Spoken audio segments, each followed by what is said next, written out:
السلام عليكم ورحمة الله وبركاته. أهلا بكم حبايبي في مطبخ الورد الجوري. النهاردة هعمل معاكم صينية السعادة. عملتها معاكم قبل كده بس النهاردة بعملها في رمضان. كل سنة وانتم طيبين. يا رب تعجبكم. هوريكم عملت ايه، كل حاجة هوريها لكم عملتها ازاي. كل سنة وانتم طيبين. والحلقات الجاية انا هعمل معاكم حاجات العيد. ادي الصينية بتاعتنا. دلوقتي هعمل تتبيلة الفراخ. انا قطعت بصلتين وطماطم وعليها فلفل. دي اسهل تتبيلة للفراخ وطعمها كمان جميل جدا، وما تحيريش نفسك باي تتبيلة تانية. كمان احط الفلفل والكمون وكركم وطبعا الملح وكزبرة والسبع بهارات. كل ده هعمله في الخلاط وبعدين اتبل بيه الفراخ. ادي التتبيلة بعد ما خلطتها في الخلاط. زي ما قلت لكم فلفل وبصل وطماطم وفصين توم، خل ومعلقتين زيت ونص ليمونه. طبعا التوابل قلت لكم برضو كزبره فلفل كمون ملح والسبع بهارات شويه كركم. دلوقتي هحط الفراخ تتبل على قد ما تقدري. سيبيها في التتبيله اهي كده علشان تاخد من طعمها كده.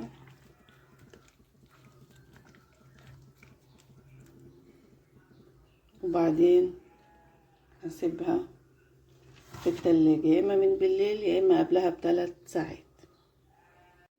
ادي الممبار هنعمله. ده متنضف ونقعاه في ليمون وملح وخل. لازم يتنضف كويس اوي. وادي الحشوة بتاعتي. عندي 3 بصلات بشرتهم كده بالمبشرة، وعندي طماطم قطعتها حتت كده صغيرة، وعندي الخضار شبت وكزبرة وبقدونس. اعمل كده كمية حلوة عشان تكفي معايا. وطبعا التوابل فلفل وكمون وشطة اللي بيحب الشطة وملح. وطبعا الرز المصري وغسلاه ومتنضف. عندي كمان الصلصة دي انا جبت بصلة وحمرتها وحطيت عليها الطماطم واتسبكت وادتني الحمار ده علشان تعمل لي الممبار بلون احمر. دي مكونات الممبار هنحشيه دلوقتي. ادي حطيت الرز، بعدين احط البصل، بصل مبشور، وعندي الطماطم اللي قطعتها قطع صغيرة كده.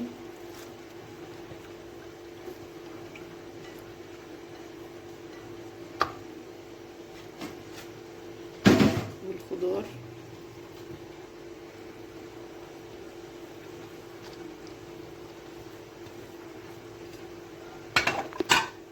وادي كمان التوابل اهي.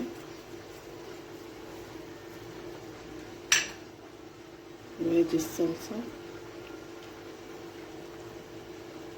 هي الكمية كبيرة بس انا عشان هعمل نصه وافرز نصه وقت ما احتاجه هعمله على طول. كده هقلب. ادي احط صوابع كده في كده واحشي على طول.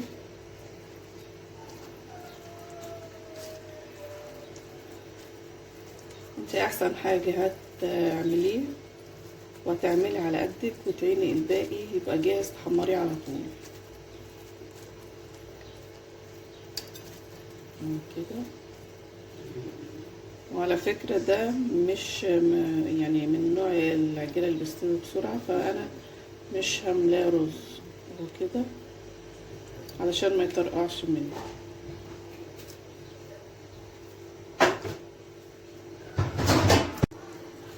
كمان واحدة. زي ما قلت خلي بالك ما تكتريش الرز علشان ما يفرقعش منك. اهو كده.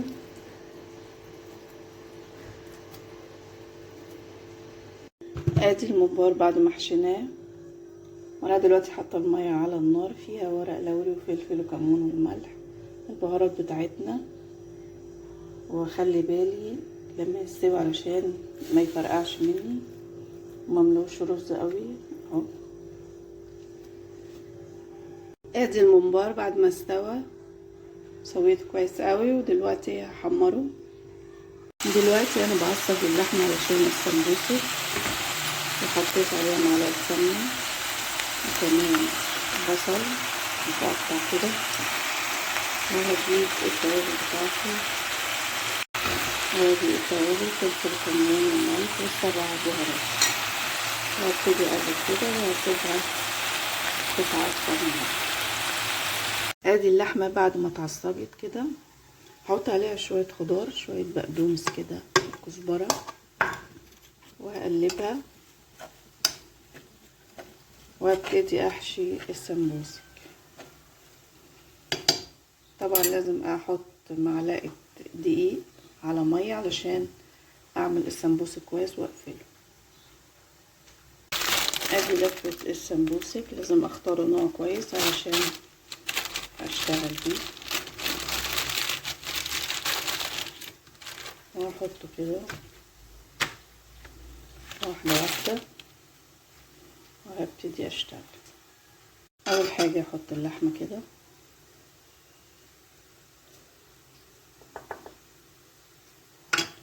وابتدي اقفلها بالطريقه دي كده، شايفين زي القرطاس كده.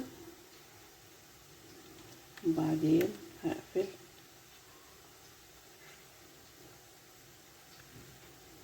امشي مع اهو القفله كده،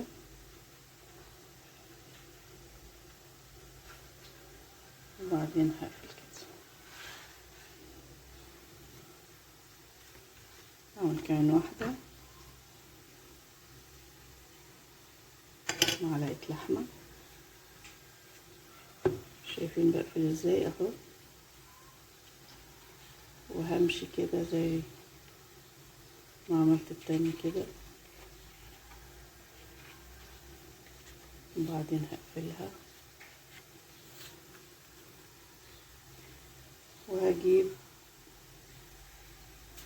معلقه شويه كده من الدقيق اللي انا عملته، وهقفل عشان ما تتفتحش وانا بقلي كده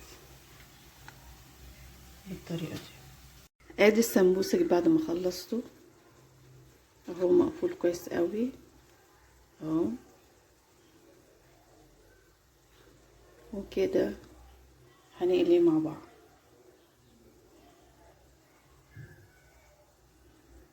وادي اللحمه بتاعت الكفته، زي ما احنا عارفين لازم يبقى فيها نسبه دهون، متنفعش لحمه حمرا خالص. وادي البصل بشرته وخدت الميه بتاعته، حطيت عليها معلقه طماطم كده ومعلقه صلصه، وادي فلفل اخضر، وادي التوابل بتاعتنا فلفل وكمون وملح بس. اي توابل تانية هتغير لي طعم الكفتة، مش هتديني الطعم اللي انا عايزاه، بس بكتفي بالفلفل والكمون وطبعا الملح. دلوقتي انا هضيف البصل والفلفل وهقعد اقلبهم كده، وكمان التوابل بتاعتي، وهقلب كويس قوي. وهقلب كده بايدي علشان كل المكونات تدخل في بعض.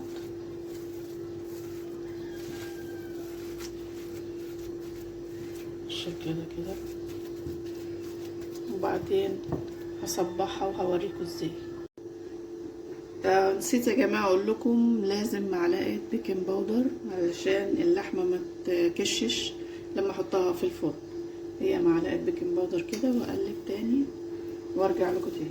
ودلوقتي انا جبت صينيه وحطيت فيها كوبايتين ميه علشان لما احط الكفته هنا يعني ما تتحرقش من تحت. ودلوقتي هنصبع مع بعض. انا جبت عصيان الشيش اللي بعمل عليها الشيش طاووق، وهصبع عليها بالشكل ده كده، واحط وابل ايدي في الميه اللي انا عملتها.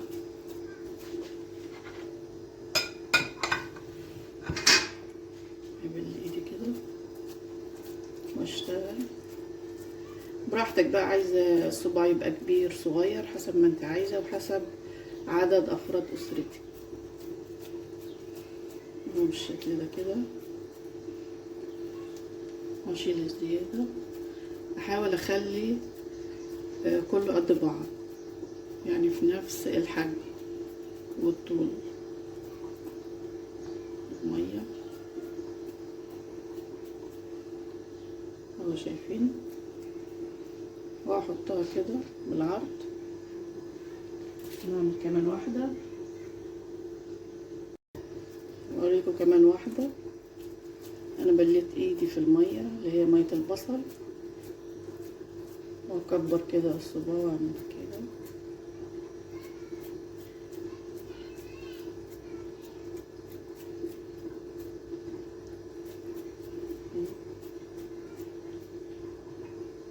واحطه كده وهكمل وارجع له كتير.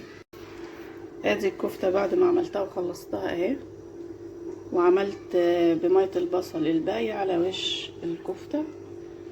وزي ما قلت لكم حطيت كوبايتين ميه في الصينيه هنا علشان ما تتحرقش، وتسويتها كده احسن لما تحطيها في الصينيه على طول هتكش منك، لكن الطريقه دي احسن على شبكه وتحطيها في الفرن. ولما تطلع هنحط الفحم. انا هحطها دلوقتي في الفرن على درجه حراره 200، يعني قرب ما تستوي كده هولع الشوايه عشان تاخد وش.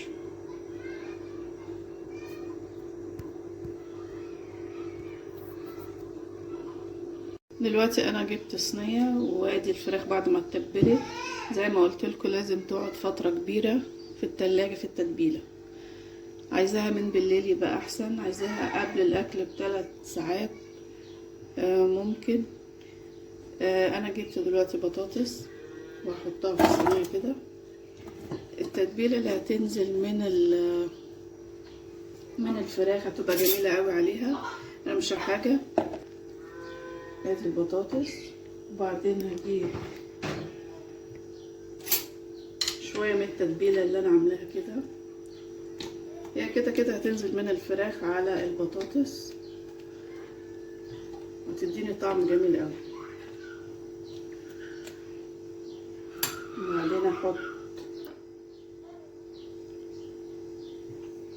وبعدين احط روزماري. البطاطس دي بتتاكل في المطاعم مع الاكل، تبقى جميله قوي، لا فيها طماطم ولا فيها اي حاجه، هي تتبيله الفراخ بس اللي هتنزل عليها. هوريكم احط ازاي الفراخ. انا هجيب كده الشبكه اللي بشوي عليها، وهرص بقى ايه الفراخ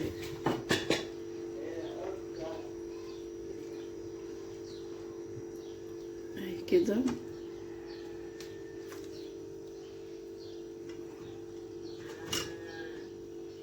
واحط التتبيله عليها كده.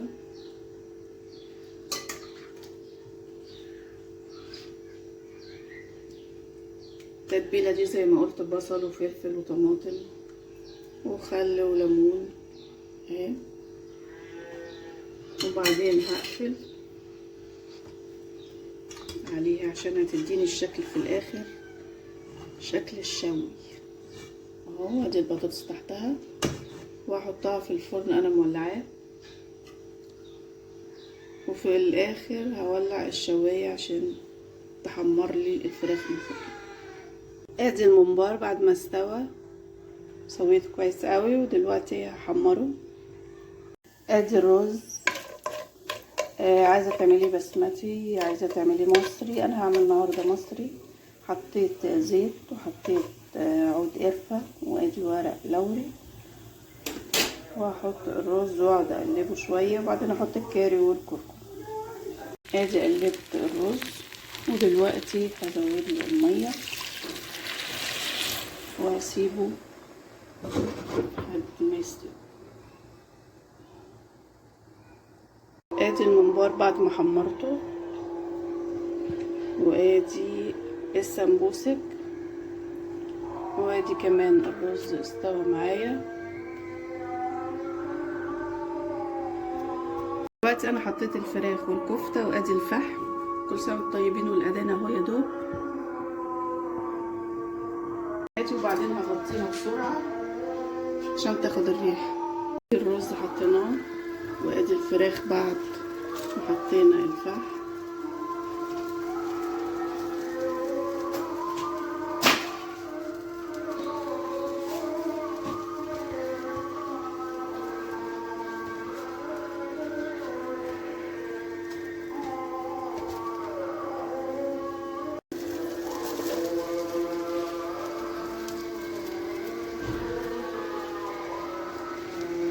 وادي الصينيه بتاعتنا. كل سنه وانتم طيبين، الاذان هيأذن اهو.